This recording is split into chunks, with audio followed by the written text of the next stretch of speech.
তোমরা ভাবছো আমি ছেঁড়া প্যান্ট পরে কার দোকানে চা খেতে গেছি, সেটার জন্য পুরো মিনি ব্লগটা দেখতে হবে। চলো দেখা যাক। হে গাইজ, আজকে আবার একটা বিশ্ববিখ্যাত ভিডিও নিয়ে চলে এসেছি। তো তোমরা জানো ছেলেরা 100 টাকার তেল ভরে যায় 5 টাকার চা খেতে, এটাই হলো ছেলেদের নেশা। আর একটু মেয়েও দেখে নেই,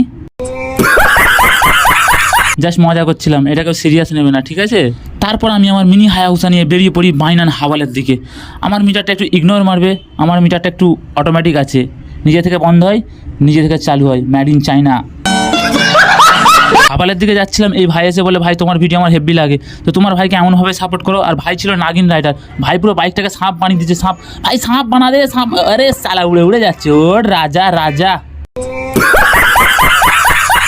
ঢুকতে না ঢুকতেই সামনে দেখি না গান্ধীজি দাঁড়িয়ে আছে, তো গান্ধীজিকে একটা নীল সেলাম দিয়ে একটু আগিয়ে যাই, সামনে দেখি না নেতাজি দাঁড়িয়ে আছে, নেতাজিকে একটা জোরে নীল সেলাম দিয়ে আর একটু আগিয়ে যাই চা দোকানের উদ্দেশ্যে। তারপর আমরা চলে আসি সেই বিশ্ববিখ্যাত বাইনানের হাওয়ালের মাসুদের চা।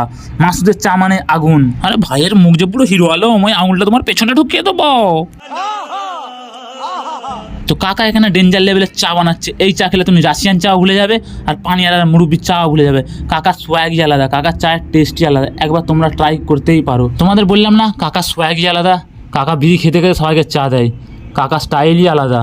কাকার এই বিশ্ববিখ্যাত চা খেতে তুমি যখনই আসবে এই দোকানে তখনই ভিড় পাবে, কেন কাকার টেস্টই আলাদা চায়ের। আর আমিও চা পেয়ে গেছি, চলো চাটা টেস্ট করা হোক। তো গাইজ, চাটা খুব সুন্দরই খেতে ছিল, ঠিক আছে, চাটা অসাধারণ ছিল। তোমরা না টেস্ট করলে বুঝতে পারবে না, তো তোমরা একবার ভিজিট করো তবেই বুঝতে পারবে। এমন ভিডিও দেখার জন্য এটাকে ফলো করে রাখো।